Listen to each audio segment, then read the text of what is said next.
भगवान श्री कृष्ण की चंचल लीलाओं और उनके माखन प्रेम के बारे में एक सुंदर कहानी। भगवान श्री कृष्ण की चंचल लीलाएं हिंदू पौराणिक कथाओं में सबसे करामाती कहानियों में से कुछ हैं।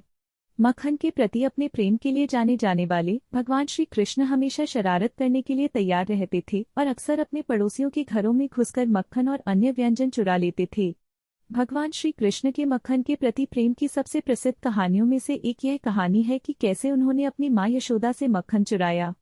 एक दिन यशोदा ने देखा कि भगवान श्री कृष्ण के चेहरे पर थोड़ा सा मक्खन था और उनसे पूछा कि क्या वह उनके घर से मक्खन चुरा रहे हैं।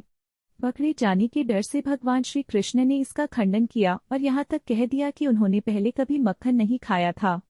अपनी बेगुनाही साबित करने के लिए यशोदा ने भगवान श्री कृष्ण से अपना मुंह खोलने के लिए कहा और उनके आश्चर्य के लिए उन्होंने पूरे ब्रह्मांड को उनके मुंह के अंदर देखा। हैरान और चकित यशोदा ने महसूस किया कि उनका बेटा कोई साधारण बच्चा नहीं था, बल्कि एक दिव्य रूप था जो प्रेम और आनंद फैलाने के लिए धरती पर आया था। भगवान श्री कृष्ण के मक्खन के प्रति प्रेम की एक और प्रसिद्ध कहानी में गोपियों या चरवाहों के साथ उनकी बातचीत शामिल है। भगवान श्री कृष्ण अक्सर उनके घरों में घुस जाते थे और मक्खन और अन्य दावतें चुराते थे और गोपियां उनकी चंचल हरकतों से प्रसन्न होती थी। अपने शरारती स्वभाव के बावजूद भगवान श्री कृष्ण उन सभी से प्यार करते थे जो उन्हें जानते थे और उनकी चंचल लीलाएं उनके आसपास के सभी लोगों के लिए खुशी और खुशहाली लाती थीं। मक्खन के लिए उनका प्यार सिर्फ बचपन का जुनून नहीं था, बल्कि पूरी सृष्टि के लिए उनके गहरे प्यार का प्रतीक था।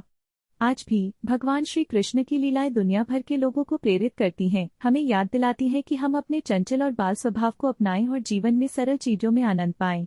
मक्खन के लिए उनका प्यार भले ही शरारत रहा हो, लेकिन यह उस असीम प्रेम और करुणा का प्रतिबिंब था जो पूरी मानवता के लिए उनके मन में था।